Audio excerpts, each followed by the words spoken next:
Punjabi radio ਜੋ ਐਸੇ ਸੁਣ ਰਹੇ ਸਾਰੇ ਸਰੋਤਿਆਂ ਨੂੰ ਬਲਵਿੰਦਰ ਕੌਰ ਵੱਲੋਂ ਪਿਆਰ ਭਰੀ ਸਤਿ ਸ਼੍ਰੀ ਅਕਾਲ। ਤੇ ਜੀ ਸਰੋਤਿਓ, ਪ੍ਰੋਗਰਾਮ ਖਬਰ ਤੇ ਨਜ਼ਰ ਪ੍ਰੋਗਰਾਮ ਦੇ ਵਿੱਚ ਸਾਡੇ ਨਾਲ ਹੋਣਗੇ ਮੈਂਟੂ ਗੁਰਸਰੀਆ ਜੀ, ਦੱਸਣਗੇ ਕਿ ਕੀ ਵਾਪਰਿਆ ਪੰਜਾਬ ਦੇ ਵਿੱਚ, ਕਿੱਥੇ ਕੀ ਘਟਨਾਵਾਂ ਵਾਪਰ ਰਹੀਆਂ। ਗੱਲਬਾਤ ਕਰਨ ਤੋਂ ਪਹਿਲਾਂ ਧੰਨਵਾਦ ਕਰਨਾ ਚਾਹੁੰਦੇ ਸਾਡੇ ਸਪੋਂਸਰਸ ਜਿਨ੍ਹਾਂ ਨੇ ਇਸ ਪ੍ਰੋਗਰਾਮ ਨੂੰ ਸਪੋਂਸਰ ਕੀਤਾ, ਆਪ ਸਭ ਤੱਕ ਪਹੁੰਚਾਇਆ ਜੀ।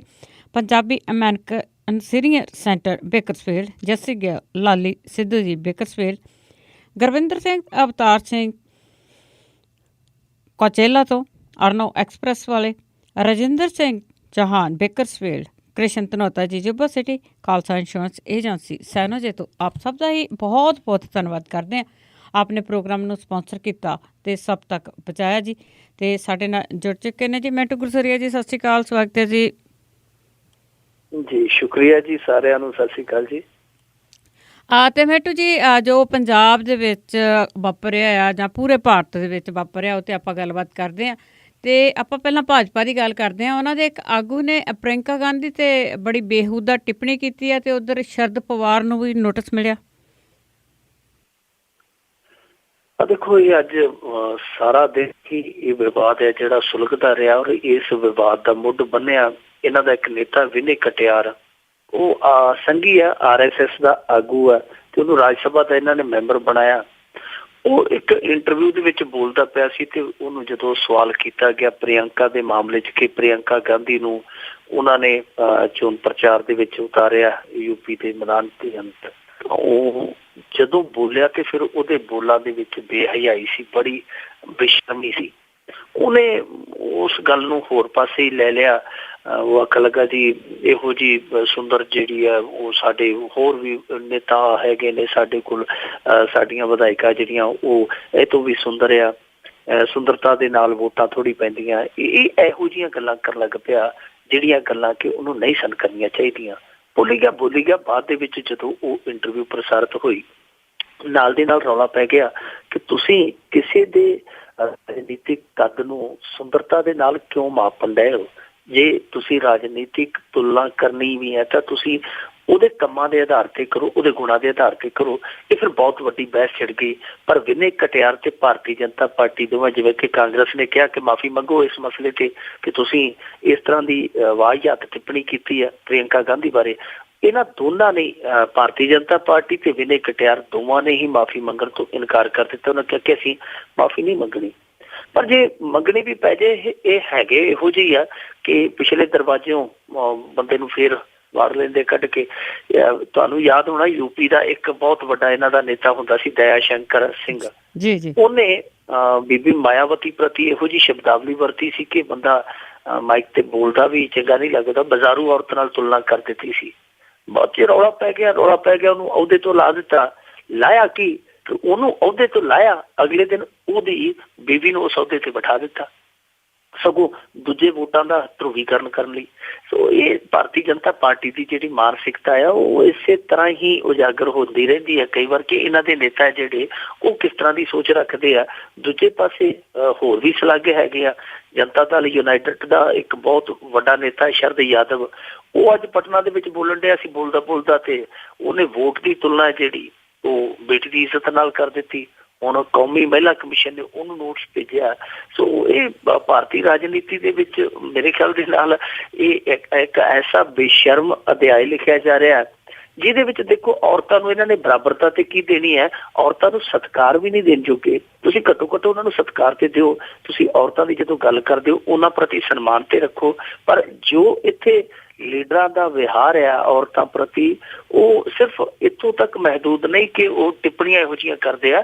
ਅਸਲ ਦੇ ਵਿੱਚ ਤੁਸੀਂ ਅੰਦਾਜ਼ਾ ਲਾ ਲਓ ਕਿ ਜਿਹੜਾ ਨਰਿੰਦਰ ਮੋਦੀ ਕਹਿੰਦਾ ਸੀਗਾ ਕਿ ਜਦੋਂ ਔਰਤਾਂ ਦੇ ਰਿਜ਼ਰਵੇਸ਼ਨ ਦੀ ਗੱਲ ਚੱਲੇ ਤੇ ਸਿਰਫ ਔਰਤਾਂ ਬੋਲਣ, ਉਸੇ ਭਾਰਤੀ ਜਨਤਾ ਪਾਰਟੀ ਨੇ 350 ਉਮੀਦਵਾਰਾਂ ਦੀ ਸੂਚੀ ਹੁਣ ਤੱਕ ਜਾਰੀ ਕਰ ਦਿੱਤੀ ਹੈ। ਉਹਦੇ 'ਚ ਔਰਤਾਂ ਇਹਨਾਂ ਨੇ ਕਿੰਨੀਆਂ ਮੈਦਾਨ 'ਚ ਉਤਾਰੀਆਂ? ਮਹਿਜ਼ 9%। ਸੋ ਇਹਨਾਂ ਦੀ ਸੋਚ ਹਰ ਪੱਖ ਤੇ ਹੀ ਮਰਦਵਾਦੀ ਸੋਚ ਉਜਾਗਰ ਹੁੰਦੀ ਹੈ।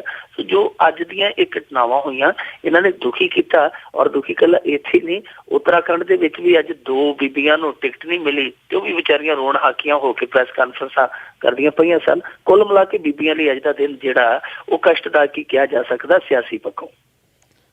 ਜੀ ਬਿਲਕੁਲ। ਜਿਨ੍ਹਾਂ ਅਹੁਦਿਆਂ ਤੇ ਬੈਠੇ ਆ ਉਹਨਾਂ ਅਹੁਦਿਆਂ ਤੇ ਬੈਠ ਕੇ ਇਹੋ ਜਿਹੀਆਂ ਗੱਲਾਂ ਕਰਨੀਆਂ ਇਹਨਾਂ ਨੂੰ ਸੋਭਦੀਆਂ ਨੇਗੀਆਂ। ਤੇ ਅੱਗੇ ਆਪਾਂ ਇੱਕ ਹੋਰ ਖੁਲਾਸੇ ਦੀ ਗੱਲ ਕਰਦੇ ਹਾਂ ਕਿ CIA ਨੇ ਖੁਲਾਸਾ ਕੀਤਾ ਕਿ ਰਾਜੀਵ ਗਾਂਧੀ ਨੂੰ ਬਚਾਉਣ ਲਈ ਸਵੀਡਨ ਨੇ ਜਾਂਚ ਰੋਕੀ ਸੀ। ਇਹ ਬਹੁਤ ਵੱਡਾ ਖੁਲਾਸਾ ਕੀਤਾ CIA ਨੇ, ਔਰ CIA ਦੇ ਇਹ ਜਿਹੜੇ ਖੁਲਾਸੇ ਆ ਤਰਥੱਲੀ ਲਿਆਈ ਬੈਠੇ ਆ।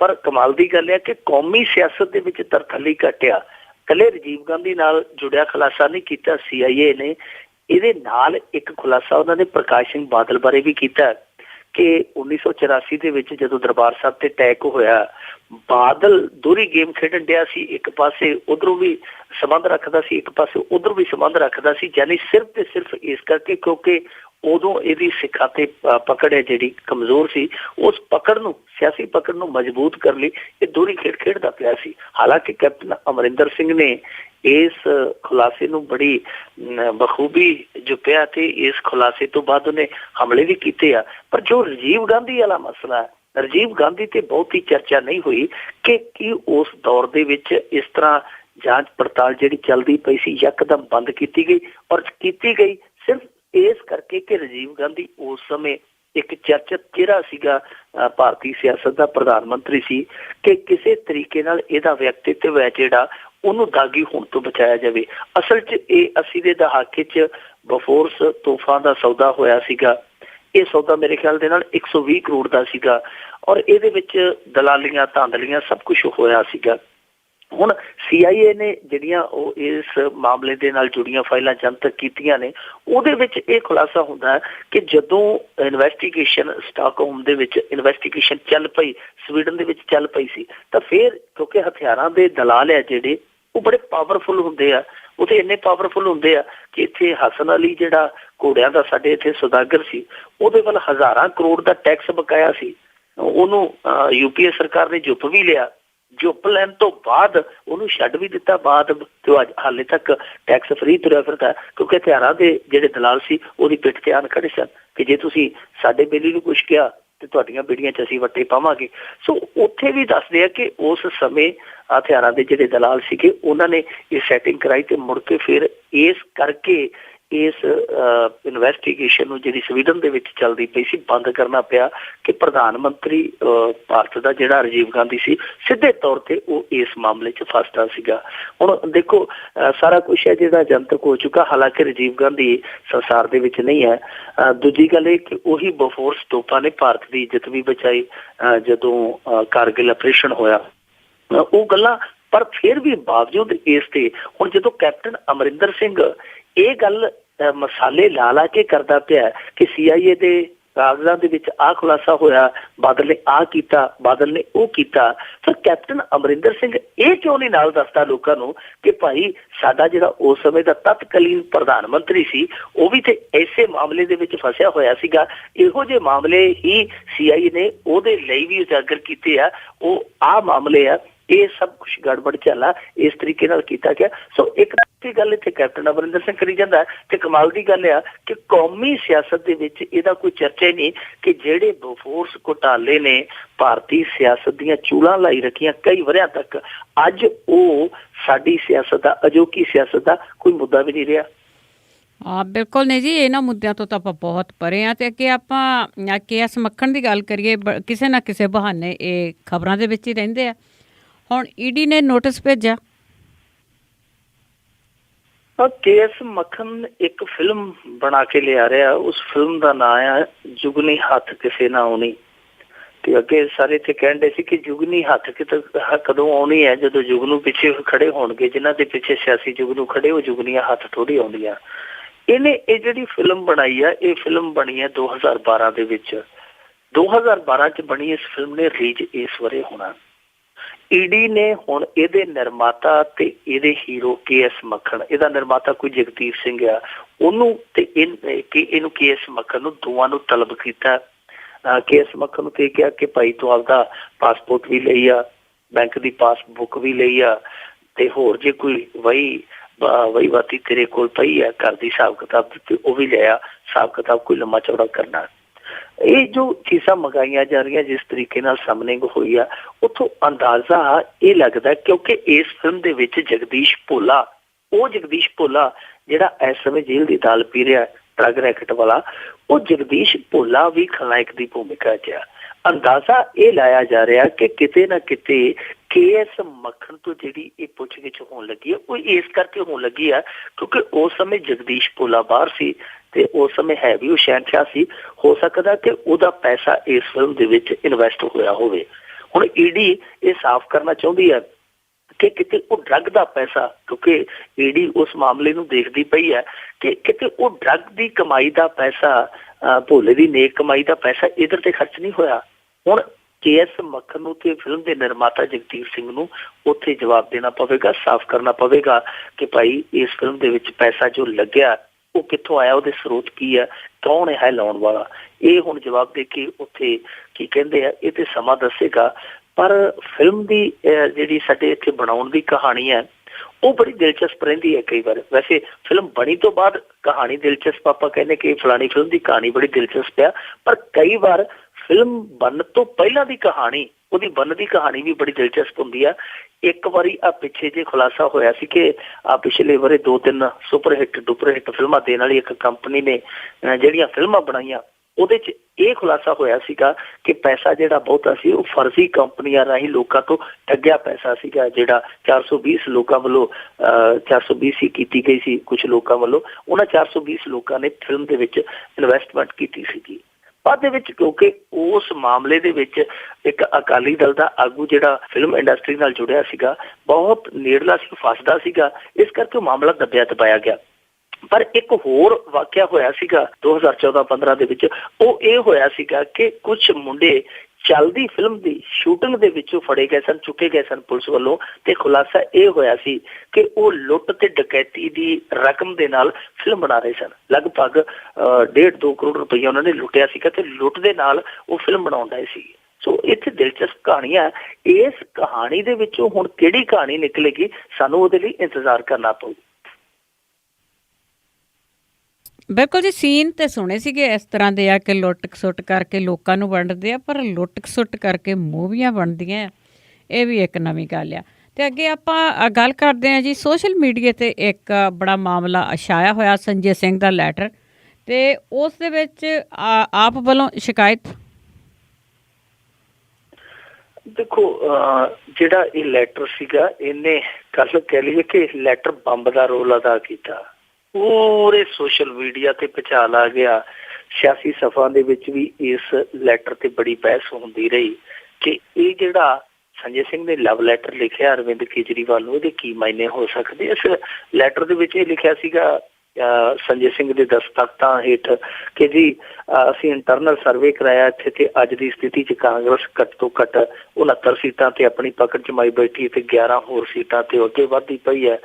ਫਿਲਹਾਲ ਅਸੀਂ ਅਕਾਲੀ ਦਲ ਨਾਲੋਂ ਅੱਗੇ ਚੱਲਦੇ ਹਾਂ, ਪਰ ਆਉਣ ਵਾਲੇ ਦਿਨਾਂ 'ਚ ਸਥਿਤੀ ਹੈ ਜਿਹੜੀ ਉਹ ਉਲਟ ਵੀ ਸਕਦੀ ਹੈ। ਤੇ ਇਸ ਨੂੰ ਧਿਆਨ 'ਚ ਰੱਖਦੇ ਹੋਏ ਮੇਰਾ ਸੁਝਾਅ ਆ ਕਿ ਪੰਜਾਬ 'ਚ ਤੁਹਾਡੀਆਂ ਰੈਲੀਆਂ ਜਿਹੜੀਆਂ ਉਹ ਘੱਟ ਕਰ ਦਿੱਤੀਆਂ ਜਾਣ ਤੇ ਇੱਥੋਂ ਦੇ ਸਥਾਨਕ ਆਗੂਆਂ ਨੂੰ ਅੱਗੇ ਕਰ ਦਿੱਤਾ ਜਾਵੇ। ਇਹ ਚਿੱਠੀ ਜਿਹੜੀ ਜਿਵੇਂ ਹੀ ਸੋਸ਼ਲ ਮੀਡੀਆ ਤੇ ਵਾਇਰਲ ਹੋਈ, ਆ ਗਿਆ ਕਿ ਸੰਜੇ ਸਿੰਘ ਨੇ ਇਹ ਕੀ ਲਿਖਿਆ, ਕਿਉਂਕਿ ਆਮ ਆਦਮੀ ਪਾਰਟੀ ਦੀ ਤੇ ਚੜ੍ਹਤੀ ਬੜੀ ਸੁਣੀ ਦੀ ਹੈ ਤੇ ਉਹ ਕਹਿੰਦਾ ਕਿ ਇੰਟਰਨਲ ਸਰਵੇ ਦੇ ਵਿੱਚ ਜਿਹੜੀ ਕਾਂਗਰਸ ਆ ਉਹ ਲਗਭਗ ਸਪਸ਼ਟ ਬਹੁਮਤ ਤੋਂ ਵੀ ਅੱਗੇ ਨਿਕਲ ਗਈ ਹੈ। ਸੋ ਚਰਚਾ ਹੋਣੀ ਸੁਭਾਵਿਕ ਸੀਗੀ। ਚਰਚਾ ਤੋਂ ਬਾਅਦ ਜਿਵੇਂ ਹੀ ਅਗਲਾ ਦਿਨ ਚੜ੍ਹਿਆ, ਆਮ ਆਦਮੀ ਪਾਰਟੀ ਨੇ ਇਸ ਦਾ ਖੰਡਨ ਕੀਤਾ ਤੇ ਅੱਜ ਇਹਨਾਂ ਦੇ ਜਿਹੜੇ ਮਨੁੱਖੀ ਅਧਿਕਾਰਾਂ ਦੇ ਚੇਅਰਮੈਨ ਆ, ਕਨਵੀਨਰ ਆ ਇਹਨਾਂ ਦੀ ਇਕਾਈ ਦੇ, ਨਵਕਿਰਨ ਸਿੰਘ, ਉਹਨਾਂ ਵੱਲੋਂ ਸ਼ਿਕਾਇਤ ਵੀ ਦਰਜ ਕਰਵਾ ਦਿੱਤੀ ਗਈ ਹੈ।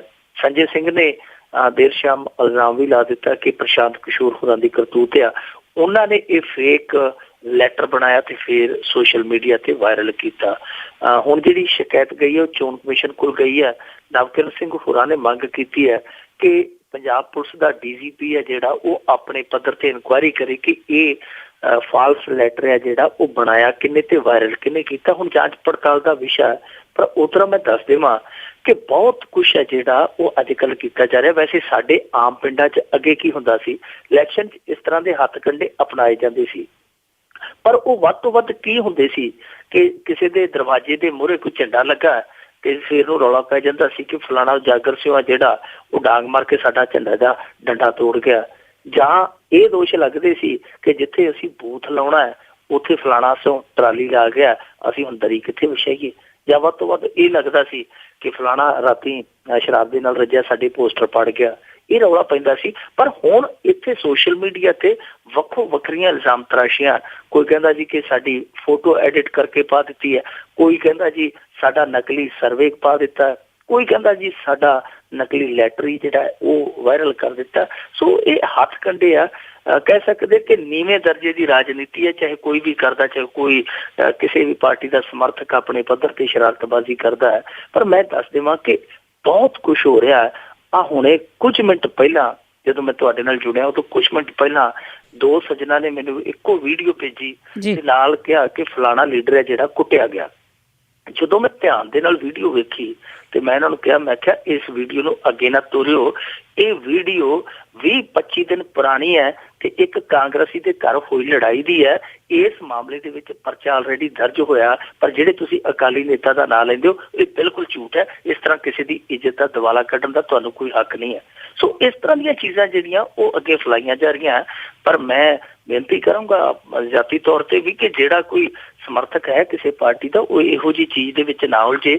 ਸ਼ਿਕਾਇਤੋਂ ਸ਼ਿਕਾਇਤੀ ਹੋਈ ਜਾਂਦੇ ਸਿਆਸਤਦਾਨ, ਕਿਤੇ ਕੋਈ ਵਿੱਚ ਵਿਚਾਲੇ ਐਵੇਂ ਨਾ ਰਗੜਿਆ ਜਾਵੇ। ਇਹਨਾਂ ਚੀਜ਼ਾਂ ਤੇ ਯਕੀਨ ਨਹੀਂ ਕਰਨਾ ਚਾਹੀਦਾ। ਪਰ ਜੋ ਰਾਜਨੀਤੀ ਹੋ ਰਹੀ ਹੈ, ਬਹੁਤ ਨੀਵੇਂ ਦਰਜੇ ਦੀ ਰਾਜਨੀਤੀ ਇਸ ਸਮੇਂ, ਚਾਹੇ ਸੋਸ਼ਲ ਮੀਡੀਆ ਤੇ ਹੋ ਰਹੀ ਹੈ ਤੇ ਚਾਹੇ ਉਹ ਵੈਸੇ ਸਾਡੇ ਆਮ ਜਿਹੜਾ ਰੋਜ਼ ਦਾ ਸਾਡਾ ਵਰਤਾਰਾ ਚਾਹੇ ਉਸ ਪੱਧਰ ਤੇ ਹੋ ਰਹੀ ਹੈ। ਕਿਤੇ ਵੀ ਮਿਆਰੀ ਸਿਆਸਤ ਹੈ ਜਿਹੜੀ ਵੇਖਣ ਨੂੰ ਨਹੀਂ ਮਿਲਦੀ ਪਈ। ਬਿਲਕੁਲ ਜੀ, ਸੋਸ਼ਲ ਮੀਡੀਆ ਤੇ ਬਹੁਤ ਵਧੀਆ ਚੀਜ਼ ਆ ਜਿਸ ਤੇ ਤੁਸੀਂ ਚੰਗੀਆਂ ਚੀਜ਼ਾਂ ਕਰ ਸਕਦੇ ਆ, ਪਰ ਗਲਤ ਕੰਮਾਂ ਲਈ ਉਸ ਨੂੰ ਵਰਤਿਆ ਜਾ ਰਿਹਾ। ਤੇ ਅੱਗੇ ਆਪਾਂ ਕਰਦੇ ਹਾਂ ਜੀ ਨੋਟਾਂ ਦੀ ਗੱਲ। 50,000 ਤੋਂ ਵੱਧ ਪੈਸੇ ਕਢਾਉਣ ਤੇ ਟੈਕਸ ਵੀ ਲੱਗ ਸਕਦਾ ਹੈ। ਦੇਖੋ, ਡਿਜੀਟਲ ਲੈਣ ਦੇਣ ਵੱਲ ਵਧਣ ਡਿਆ ਕਿ ਡਿਜੀਟਲ ਲੈਣ ਦੇਣ ਹੈ ਜਿਹੜਾ ਉਹਨੂੰ ਕਿਸੇ ਤਰੀਕੇ ਦੇ ਨਾਲ ਹੋਰ ਵਧਾਇਆ ਜਾਵੇ। ਉਹਦੇ ਲਈ ਇਹਨਾਂ ਨੇ ਇੱਕ ਕਮੇਟੀ ਗਠਿਤ ਕੀਤੀ ਸੀ, ਜਿਸ ਕਮੇਟੀ ਦੇ ਵਿੱਚ ਚੰਦਰ ਬਾਬੂ ਨਾਇਡੂ ਹੈ ਜਿਹੜਾ ਆਂਧਰਾ ਪ੍ਰਦੇਸ਼ ਦਾ ਮੁੱਖ ਮੰਤਰੀ, ਉਹ ਮੁਖੀਆ ਸੀ ਉਸ ਕਮੇਟੀ ਦਾ। ਉਹਦੇ ਵਿੱਚ ਹੋਰ ਵੀ ਮੁੱਖ ਮੰਤਰੀ ਜਿਹੜੇ ਆ ਉਹ ਪਾਏ ਸਨ। ਉਸ ਕਮੇਟੀ ਨੇ ਹੁਣ ਸਿਫਾਰਸ਼ਾਂ ਜਿਹੜੀਆਂ ਉਹ ਇਹਨਾਂ ਨੂੰ ਦਿੱਤੀਆਂ ਨੇ ਕਿ ਆਹ ਸਿਫਾਰਸ਼ ਲਾਗੂ ਕਰੋ, ਇਹਦੇ ਨਾਲ ਡਿਜੀਟਲ ਲੈਣ ਦੇਣ ਆ ਜਿਹੜਾ ਉਹ ਵਧੇਗਾ। ਉਹਨਾਂ ਸਿਫਾਰਸ਼ਾਂ ਦੇ ਵਿੱਚੋਂ ਪ੍ਰਮੁੱਖ ਇਹ ਹੈ ਕਿ ਜਿਹੜੀ 50,000 ਦੀ ਨਿਕਾਸੀ ਹੈ, ਮਤਲਬ ਕਿ ਕਿਸੇ ਨੇ 50,000 ਰੁਪਈਆ ਬੈਂਕ ਚੋਂ ਇਕੱਠਾ ਕਢਾਉਣਾ ਹੈ ਤੇ ਉਹਦੇ ਤੇ ਟੈਕਸ ਆਇਦ ਕਰ ਦਿੱਤਾ ਜਾਵੇ, ਟੈਕਸ ਲਾ ਦਿੱਤਾ ਜਾਵੇ। ਇਹਦੇ ਨਾਲ ਡਿਜੀਟਲ ਵੱਲ ਲੋਕ ਰੁਖ ਕਰਨਗੇ। ਦੂਜੀ ਗੱਲ ਉਹਨਾਂ ਨੇ ਕਹੀ ਹੈ ਕਿ ਜਿਹੜੇ ਛੋਟੇ ਦੁਕਾਨਦਾਰ ਆ ਜਾਂ ਇਨਕਮ ਟੈਕਸ ਦੇ ਦਾਇਰੇ 'ਚ ਆਉਣ ਵਾਲੇ ਕਾਰੋਬਾਰੀ ਆ, ਉਹਨਾਂ ਨੂੰ 1,000 ਰੁਪਈਆ ਸਬਸਿਡੀ ਦਿੱਤੀ ਜਾਵੇ ਜਦੋਂ ਉਹ ਸਮਾਰਟਫੋਨ ਖਰੀਦਦੇ ਆ। ਫਿਰ ਨਾਲ ਉਹਨਾਂ ਨੇ ਹੋਰ ਵੀ ਕਿਹਾ ਕਿ ਜਿਹੜੀਆਂ ਪੁਆਇੰਟ ਆਫ ਸੇਲ POM ਜਿਹਨੂੰ ਕਹਿੰਦੇ ਮਸ਼ੀਨ, ਜਿਹੜਾ ਉਹ ਮਸ਼ੀਨਾਂ ਹੈ ਉਹਨਾਂ ਤੇ ਵੀ ਰਿਆਇਤ ਦਿੱਤੀ ਜਾਵੇ, ਸਬਸਿਡੀ ਦਿੱਤੀ ਜਾਵੇ। ਇਸ ਤਰ੍ਹਾਂ ਕਈ ਤਰ੍ਹਾਂ ਦੀਆਂ ਉਹਨਾਂ ਨੇ ਸ਼ਰਤਾਂ ਸੁਝਾਈਆਂ ਨੇ। ਆਉਣ ਵਾਲੇ ਦਿਨਾਂ 'ਚ ਇਹਨਾਂ ਤੇ ਅਮਲ ਹੋ ਸਕਦਾ ਕਿਉਂਕਿ ਬਜਟ ਜਿਹੜਾ ਆ ਉਹ ਲਗਭਗ ਤਿਆਰ ਹੈ ਭਾਰਤ ਦਾ। ਇਹ 2017-18 ਦਾ ਬਜਟ ਹੈ ਜਿਹੜਾ ਉਹ ਅਮਲ 'ਚ ਆਉਣ ਲਈ ਬਸ ਥੋੜ੍ਹੇ ਜਿਹੇ ਦਿਨ ਬਚੇ ਆ। ਲੱਗਦਾ ਇਹ ਹੈ ਕਿ ਆਹ 50,000 ਵਾਲੀ ਜਿਹੜੀ ਨਿਕਾਸੀ ਤੇ ਟੈਕਸ ਵਾਲੀ ਗੱਲ ਆ, ਸ਼ਾਇਦ ਹੋ ਸਕਦਾ ਇਹ ਹੋਣ ਦੇ ਵਿੱਚ ਆ ਜਾਵੇ ਪ੍ਰਕਿਰਿਆ। ਔਰ ਜਦੋਂ ਵੀ ਕੋਈ 50,000 ਇਕੱਠਾ ਰਕਮ ਦੇ ਤੌਰ ਤੇ ਬੈਂਕ ਚੋਂ ਨਿਕਾਸੀ ਕਰਵਾਏਗਾ ਤਾਂ ਉਹਨੂੰ ਇੱਕ ਮਿੱਥਿਆ ਟੈਕਸ ਹੈ ਜਿਹੜਾ ਅਦਾ ਕਰਨਾ ਪਵੇਗਾ। ਲੋਕ ਇਸ ਗੱਲ ਤੋਂ ਖਫਾ ਆ ਕਿ ਪਹਿਲਾਂ ਹੀ ਸਾਡਾ ਤੇ ਪੈਸਾ ਜਿਹੜਾ ਸਾਡੀਆਂ ਖੂੰਜਾਂ ਚੋਂ, ਸਾਡੀਆਂ ਜੇਬਾਂ ਚੋਂ ਕਢਵਾ ਕੇ ਬੈਂਕਾਂ 'ਚ ਰੱਖ ਦਿੱਤਾ ਗਿਆ। ਬੈਂਕ ਮੋਟੀ ਕਮਾਈ ਖਾ ਰਹੇ ਉਸ ਪੈਸੇ ਦੀ। ਉਹ ਪੈਸਾ ਅਸੀਂ ਮਨ ਚਾਹੇ ਢੰਗ ਨਾਲ ਵਰਤ ਨਹੀਂ ਸਕਦੇ, ਕਢਾ ਨਹੀਂ ਸਕਦੇ। ਉਤੋਂ ਤੁਸੀਂ ਇਹ ਟੈਕਸ ਵਾਲੀ ਸਾਡੇ ਤੇ ਤਲਵਾਰ ਲਟਕਾ ਦਿੱਤੀ। ਲੋਕ ਨਾਰਾਜ਼ ਆ, ਗੁੱਸੇ ਆ। ਹੁਣ ਦੇਖੋ, ਜਿਹੜੀ ਗੱਲ ਹੈ ਡਿਜੀਟਲ ਦੀ, ਡਿਜੀਟਲ ਲੈਣ ਦੇਣ ਹੋਣਾ ਚਾਹੀਦਾ ਹੈ। ਇਸ ਪੱਖ 'ਚ ਸਾਰੇ ਇਸ ਪੱਖ 'ਚ ਆ ਕਿ ਇਹ ਵਧਣਾ ਚਾਹੀਦਾ। ਪਰ ਗੱਲ ਇਹ ਹੈ ਕਿ ਤੁਸੀਂ ਇਸ ਤਰੀਕੇ ਨਾਲ ਟੈਕਸ ਲਾ ਕੇ ਕਿਉਂ ਵਧਾ ਰਹੇ ਹੋ? ਲੋਕਾਂ ਨੂੰ ਜਾਗਰੂਕ ਕਰਕੇ ਵਧਾਓ। ਦੂਜੀ ਗੱਲ ਇਹ ਕਿ ਡਿਜੀਟਲ ਲੈਣ ਦੇਣ ਕਰੀ ਤੇ ਜਾਂਦੇ ਆ, ਪਰ ਉਹਦੇ ਲਈ ਕੀ ਇਹਨਾਂ ਦਾ ਢਾਂਚਾ ਤਿਆਰ ਆ? ਦੇਸ਼ ਦਾ ਵੱਧ ਖੇਤਰਫਲ ਹਾਲੇ ਇੰਟਰਨੈਟ ਸੇਵਾਵਾਂ ਦੇ ਅਧੀਨ ਨਹੀਂ ਆਇਆ। ਬਹੁਤ ਸਾਰੇ ਇਲਾਕਿਆਂ ਦੇ ਵਿੱਚ ਬੈਂਕਿੰਗ ਸੇਵਾ ਨਹੀਂ ਪਹੁੰਚੀ ਭਾਰਤ ਦੇ। ਬਹੁਤ ਸਾਰੇ ਪਿੰਡ ਹੈ ਜਿਹੜੇ ਉਹਨਾਂ ਤੋਂ ਬੈਂਕ ਦੀਆਂ ਸ਼ਾਖਾਵਾਂ ਜਿਹੜੀਆਂ ਕਈ ਕਿਲੋਮੀਟਰ ਦੂਰ ਆ। ਹੋਰ ਤੇ ਹੋਰ ਦੇਖੋ, ਕਈ ਸਾਡੇ ਇਹੋ ਜਿਹੇ ਇਲਾਕੇ ਜਿਨ੍ਹਾਂ ਦੇ ਵਿੱਚ ਹਜ਼ਾਰਾਂ ਦੀ ਆਬਾਦੀ ਹੈ ਜਿਹੜੀ ਉਹ ਬੈਂਕ ਖਾਤਿਆਂ ਤੋਂ ਦੂਰ ਹੈ। ਸਭ ਤੋਂ ਵੱਡੀ ਗੱਲ ਹੈ ਕਿ ਭਾਰਤ ਦੇ ਵਿੱਚ ਕਰੋੜਾਂ ਲੋਕ ਇਹੋ ਜਿਹੇ ਆ ਜਿਨ੍ਹਾਂ ਦੇ ਕੋਲ ਸ਼ਨਾਖਤੀ ਦਸਤਾਵੇਜ਼ ਹੀ ਨਹੀਂ ਹੈ।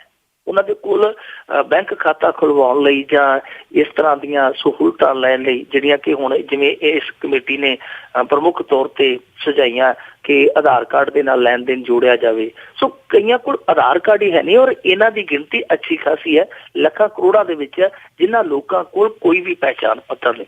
ਤੁਸੀਂ ਸਭ ਤੋਂ ਪਹਿਲਾਂ ਹੇਠਲੇ ਪੱਧਰ ਤੋਂ ਇਹ ਸਾਰੀਆਂ ਜਿਹੜੀਆਂ ਕਮੀਆਂ ਪੇਸ਼ੀਆਂ ਦੂਰ ਕਰੋ, ਇੰਟਰਨੈਟ ਵੱਧ ਤੋਂ ਵੱਧ ਲੋਕਾਂ ਤੱਕ ਪਹੁੰਚਾਓ, ਸਮਾਰਟਫੋਨ ਜਿਨ੍ਹਾਂ ਦੇ ਕੋਲ ਹੈਗੇ ਆ ਠੀਕ ਆ, ਜਿਹਨਾਂ ਕੋਲ ਨਹੀਂ ਉਹਨਾਂ ਦਾ ਕੋਈ ਜੁਗਾੜ ਕਰੋ। ਦੂਜੀ ਗੱਲ ਹੈ ਕਿ ਅਨਪੜ੍ਹ ਬੰਦਿਆਂ ਨੂੰ ਤੁਸੀਂ ਉਹ ਸਭ ਕੁਝ ਸਿਖਾਉਣਾ ਕਿਵੇਂ ਆ, ਇਹਦੀ ਵੀ ਕੋਈ ਜੁਗਤ ਲੜਾਓ। ਇੱਕ ਗੱਲ ਹੋ ਰਿਹਾ ਕਿ ਜਿਹੜੀ ਸਾਡੇ ਮੌਜੂਦਾ ਸਮੇਂ ਦੇ ਵਿੱਚ ਸਰਵਰ ਆ, ਬੈਂਕਿੰਗ ਪ੍ਰਣਾਲੀ ਦੇ ਜਿੰਨੇ ਸਰਵਰ ਆ, ਉਹ ਤੇ ਇਹੋ ਜਿਹੇ ਆ ਕਿ ਕਈ ਵਾਰ ਛੋਟੀ ਜੀ ਉੱਥੇ ਲਾਈਨ ਲੱਗ ਜਾਵੇ, ਛੋਟੀ ਜੀ ਭੀੜ ਲੱਗ ਜਾਵੇ ਕਿਸੇ ਪੈਟਰੋਲ ਪੰਪ ਤੇ ਉਹ ਨਾਲ ਦੀ ਨਾਲ ਕਹਿ ਦਿੰਦੇ ਜੀ ਸਰਵਰ ਡਾਊਨ ਹੋ ਗਿਆ। ਸੋ ਸਿਸਟਮ ਹੈ ਜਿਹੜਾ ਤੁਹਾਡਾ ਸਾਰਾ ਹੀ ਦਰੁਸਤ ਕਰਨ ਵਾਲਾ ਹੈ। ਤੁਸੀਂ ਇੱਕੋ ਦਮ ਵੱਡੀ ਛਾਲ ਮਾਰੋਗੇ, ਪੈਰ ਲੜਖੜਾ ਕੇ, ਤੇ ਫਿਰ ਅੱਗੇ ਵਾਂਗੂ ਨੋਟਬੰਦੀ ਦੇ ਤਰ੍ਹਾਂ ਫਿਰ ਮੂੰਹ ਤੇ ਮੂੰਹ ਜਾ ਡਿੱਗੋਗੇ।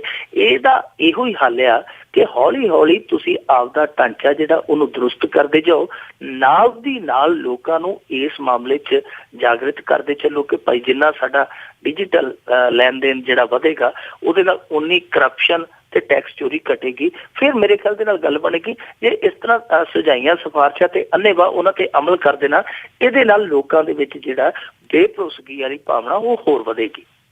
ਜੀ ਤੇ ਅੱਗੇ ਆਪਾਂ ਗੱਲ ਕਰਦੇ ਹਾਂ ਜੀ ਅਰਵਿੰਦ ਕੇਜਰੀਵਾਲ ਦੀ। ਉਸ ਤੇ ਦੋਸ਼ ਲੱਗ ਰਹੇ ਨੇ ਕਿ ਉਸਨੇ ਰਿਸ਼ਤੇਦਾਰ ਨੂੰ ਫਾਇਦਾ ਪਹੁੰਚਾਇਆ। ਦੇਖੋ, ਅਰਵਿੰਦ ਕੇਜਰੀਵਾਲ ਤੇ ਦਿਨ ਕਿਹੜਾ ਹੁੰਦਾ ਭਾਗਾਂ ਵਾਲਾ ਜਿਹੜਾ ਦੋਸ਼ ਨਹੀਂ ਲਵਾ ਕੇ, ਹਰ ਇੱਕ ਦਿਨ ਕੋਈ ਨਾ ਕੋਈ ਇਹਦੇ 'ਚ ਦੋਸ਼ ਲੱਗ ਹੀ ਜਾਂਦਾ। ਅਰਵਿੰਦ ਕੇਜਰੀਵਾਲ ਇਸ ਵਾਰੀ ਜਿਹੜਾ ਥੋੜਾ ਜਿਹਾ ਕਸੂਤਾ ਫਸ ਸਕਦਾ। ਕਸੂਤਾ ਇਸ ਕਰਕੇ ਫਸ ਸਕਦਾ ਕਿਉਂਕਿ ਇਹਦਾ ਨੇੜਲਾ ਇੱਕ ਰਿਸ਼ਤੇਦਾਰ ਹੈ ਜਿਹੜਾ ਉਹ ਇਸ ਮਾਮਲੇ ਦੇ ਵਿੱਚ ਸ਼ਾਮਲ ਆ।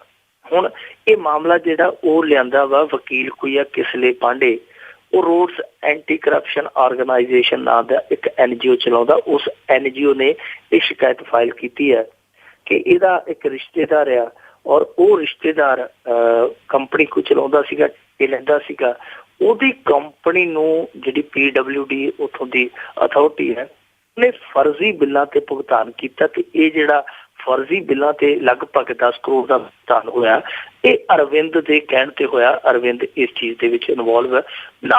ਅਰਵਿੰਦ ਜਦੋਂ ਉਹਦੇ ਰਿਸ਼ਤੇਦਾਰ ਦਾ ਨਾਂ ਆ ਗਿਆ, ਇਹਨਾਂ ਨੇ ਉਹਨੂੰ ਕਰ ਹੀ ਦੇਣਾ ਧੱਕੇ ਨਾਲ, ਉਹਨੂੰ ਨਾਲ ਜੋੜ ਹੀ ਦੇਣਾ। ਹੁਣ ਇਸ ਮਸਲੇ ਤੇ ਅਕਾਲੀ ਦਲ ਨੇ ਕਾਫੀ ਉਹਦੀ ਮਿੱਥੀ ਲਈ ਕੀਤੀ ਹੈ। ਕਹਿੰਦੇ ਜੀ ਇਮਾਨਦਾਰੀ ਦਾ ਨਕਾਬ ਲੈ ਗਿਆ। ਹਰਚੰਦ ਸਿੰਘ ਬੈਂਸ ਕਹਿ ਰਿਹਾ ਕਿ ਬਿੱਲੀ ਥੈਲੇ ਬਾਹਰ ਆ ਗਈ ਹੈ।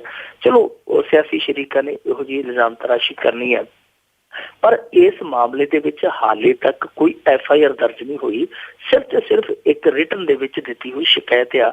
ਉਸ ਸ਼ਿਕਾਇਤ ਤੇ ਹੁਣ ਕੀ ਕਾਰਵਾਈ ਹੁੰਦੀ ਹੈ, ਕੀ ਇਨਵੈਸਟੀਗੇਸ਼ਨ ਹੁੰਦੀ ਹੈ, ਇਹ ਸਮਾਂ ਦੱਸੇਗਾ। ਪਰ ਹਾਲ ਦੀ ਘੜੀ ਅਰਵਿੰਦ ਵੱਲੋਂ ਕੋਈ ਇਸ ਖਬਰ ਪ੍ਰਤੀ ਟਿੱਪਣੀ ਨਹੀਂ ਆਈ ਕਿ ਕੀ ਉਸ ਖਬਰ ਨੂੰ ਸਵੀਕਾਰ ਕਰਦੇ, ਪ੍ਰਵਾਨ ਕਰਦੇ ਆ ਜਾਂ ਇਹਦਾ ਖੰਡਨ ਕਰਦੇ ਆ।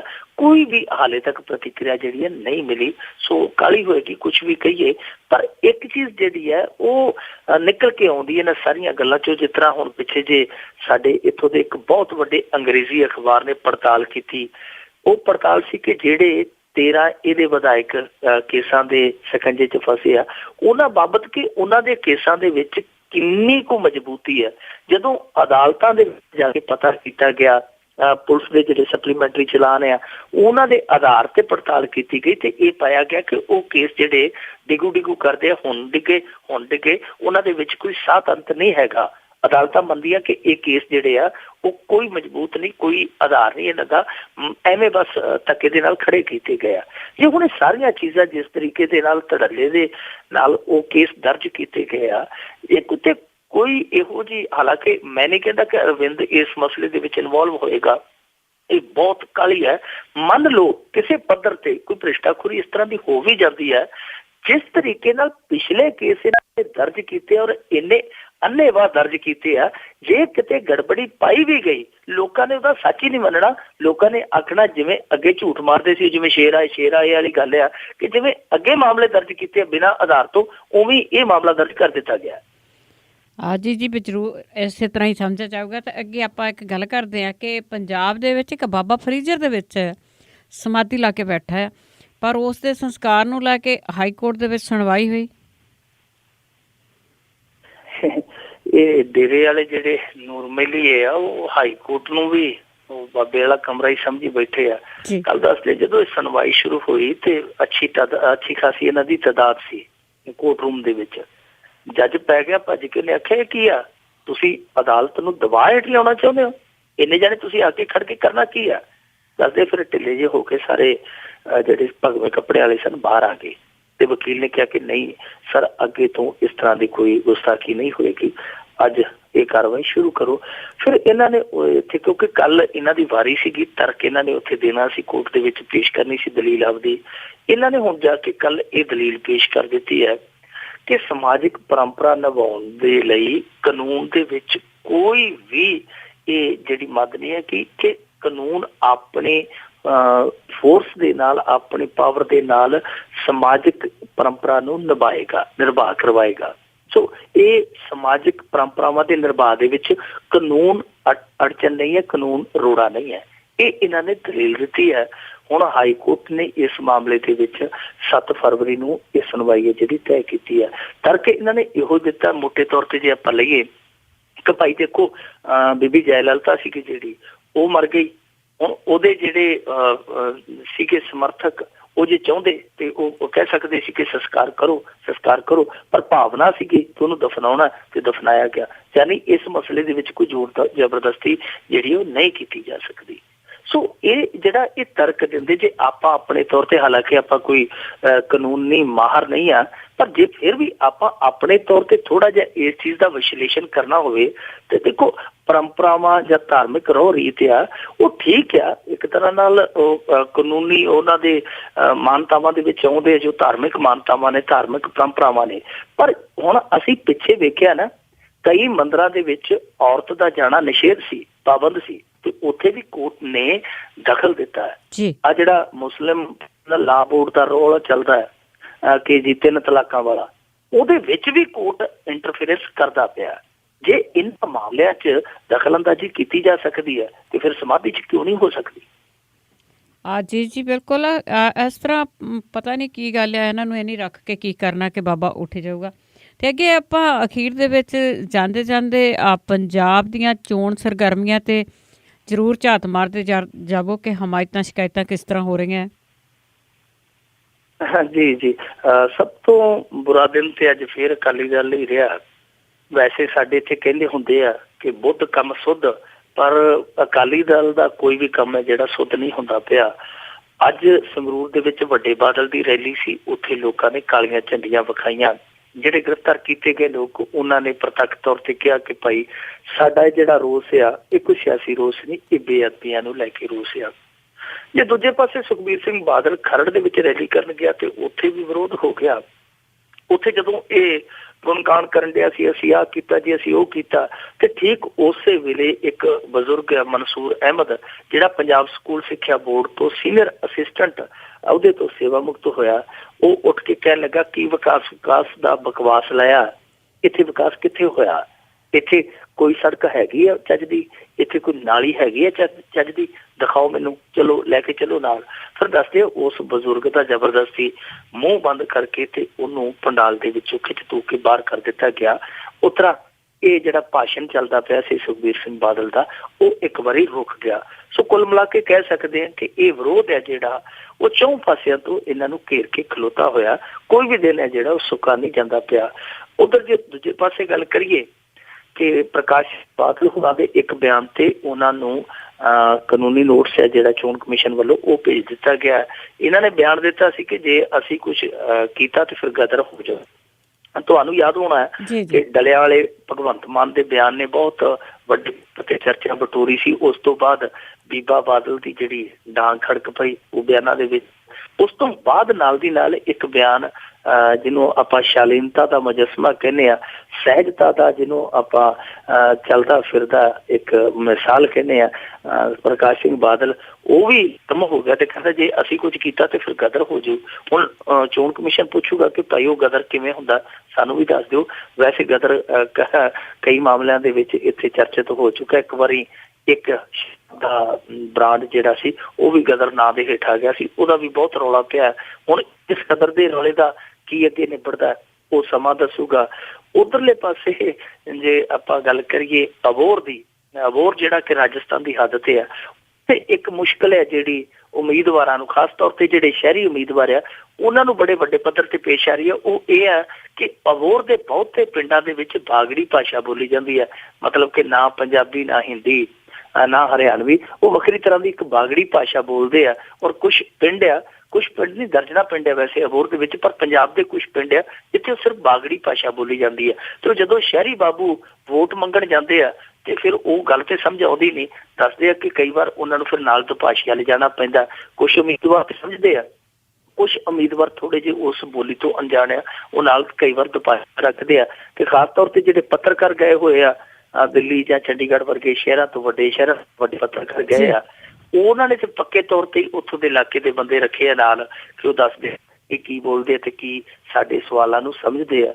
ਇਹ ਉੱਥੇ ਇੱਕ ਸਮੱਸਿਆ ਜਿਹੜੀ ਉਹ ਸਾਹਮਣੇ ਆ ਰਹੀ ਹੈ। ਦੂਜੇ ਪਾਸੇ ਸਾਡੇ ਇੱਥੇ ਬੜੀ ਇੱਕ ਚਰਚਿਤ ਸ਼ਖਸੀਅਤ ਆ ਜਸਟਿਸ ਮਾਰਕੰਡੇ ਕਾਟਜੂ, ਉਹਨੇ ਕੁਝ ਦਿਨ ਪਹਿਲਾਂ ਭਵਿੱਖਬਾਣੀ ਕੀਤੀ ਸੀਗੀ ਕਿ ਜੀ ਸਰਕਾਰ ਹੈ ਜਿਹੜੀ ਉਹ ਕਾਂਗਰਸ ਦੀ ਬਣ ਜਾ ਰਹੀ ਹੈ। ਪਰ ਹੁਣ ਉਹਨੇ ਉਹ ਭਵਿੱਖਬਾਣੀ ਪੁੱਠੀ ਲੈ ਲਈ ਹੈ ਤੇ ਨਵੀਂ ਭਵਿੱਖਬਾਣੀ ਕਰ ਦਿੱਤੀ ਹੈ ਕਿ ਸਰਕਾਰ ਕਿਸੇ ਦੀ ਨਹੀਂ ਜੇ ਬਣਨੀ। ਸਰਕਾਰ ਜਿਹੜੀ ਹੈ ਉਹ ਬਣਨ ਦੀ ਥਾਂ ਅਸੈਂਬਲੀ ਜਿਹੜੀ ਹੰਗ ਰਹੇਗੀ। ਹੁਣ ਉਸ ਭਵਿੱਖਬਾਣੀ ਦਾ ਰੰਗ ਬਦਲ ਕੇ ਇਹ ਕਹਿੰਦਾ ਕਿ ਅਸੈਂਬਲੀ ਹੰਗ ਹੋਏਗੀ। ਉਧਰਲੇ ਪਾਸੇ ਮਾਝੇ ਦੇ ਵਿੱਚ ਜੇ ਦੇਖੀਏ ਤੇ ਉੱਥੇ ਬੜੇ ਕੁੰਡੀਆਂ ਦੇ ਸਿੰਘ ਫਸੇ ਹੋਏ ਆ ਨਵਜੋਤ ਸਿੱਧੂ ਤੇ ਬਿਕਰਮਜੀਤ ਮਜੀਠੀਆ ਦੇ ਦਰਮਿਆਨ। ਮਜੀਠੀਆ ਨੇ ਕੱਲ ਕਿਹਾ ਸੀ, ਉਹਨੇ ਆਖਿਆ ਸਿੱਧੂ ਦੀਆਂ ਟੰਗਾਂ 'ਚ ਇੰਨੀ ਜਾਨ ਨਹੀਂ ਜਿਹੜਾ ਮੈਨੂੰ ਹੱਥ ਪਾ ਸਕੇ। ਜੇ ਕਿਤੇ ਮੈਨੂੰ ਮੌਕਾ ਮਿਲ ਗਿਆ ਤੇ ਮੈਂ ਸਿੱਧੂ ਨੂੰ ਫਿਰ ਬੰਦੇ ਦਾ ਪੁੱਤ ਬਣਾਊ। ਤੇ ਤੁਹਾਨੂੰ ਪਤਾ ਸਿੱਧੂ ਬੜਾ ਖਚਰਾ ਜਿਹਾ ਹਾਸਾ ਵੀ ਹੱਸਦਾ ਕਈ ਵਾਰੀ, ਤੇ ਗੱਲ ਜਿਹੜੀ ਬੜੀ ਟਿਕਾ ਕੇ ਕਰਦਾ। ਜਿਹੜਾ ਅਰੁਣ ਜੇਤਲੀ ਉਹਦਾ ਗੁਰੂ ਆ, ਸਿਆਸੀ ਗੁਰੂ, ਉਹਨੂੰ ਜਦੋਂ ਇੱਕ ਵਾਰੀ ਇੱਕ ਪੱਤਰਕਾਰਾਂ ਨੇ ਕੱਲ ਪਰਸੋਂ ਪੁੱਛਿਆ ਕਿ ਜੇਤਲੀ ਸਾਹਿਬ ਸਿੱਧੂ ਐਂ ਕਹਿੰਦਾ ਤੇ ਚੁੱਪ ਕਰਕੇ ਚਲਾ ਗਿਆ। ਉਹਨੂੰ ਪਤਾ ਸੀ ਜੇ ਸਿੱਧੂ ਬਾਰੇ ਮੈਂ ਕੁਝ ਕਹੂੰਗਾ ਤੇ ਹਾਲੇ ਤਾਂ ਕੁਝ ਕਹਿੰਦਾ ਮੁੜ ਕੇ ਉਹਨੇ ਬਹੁਤ ਕੁਝ ਕਹਿਣ ਲੱਗ ਪੈਣਾ। ਇਸ ਮਜੀਠੀਏ ਦੀ ਚੁਣੌਤੀ ਤੇ ਅੱਗੋਂ ਫਿਰ ਨਵਜੋਤ ਸਿੱਧੂ ਨੇ ਕੀ ਕਿਹਾ? ਨਵਜੋਤ ਸਿੱਧੂ ਨੇ ਮਸਕਰੀ ਅੰਦਾਜ਼ ਚ ਕਿਹਾ, ਉਹਨੇ ਆਖਿਆ ਕੋਠੇ ਤੇ ਤੋਤਾ ਬਹਿ ਨਹੀਂ ਦੇਣਾ, ਜੀਜਾ ਸਾਲਾ ਰਹਿਣ ਨਹੀਂ ਦੇਣਾ। ਉਹ ਮਾਰ ਕੇ ਤਾੜੀ ਤੇ ਹੋ ਗਿਆ ਫਿਰ।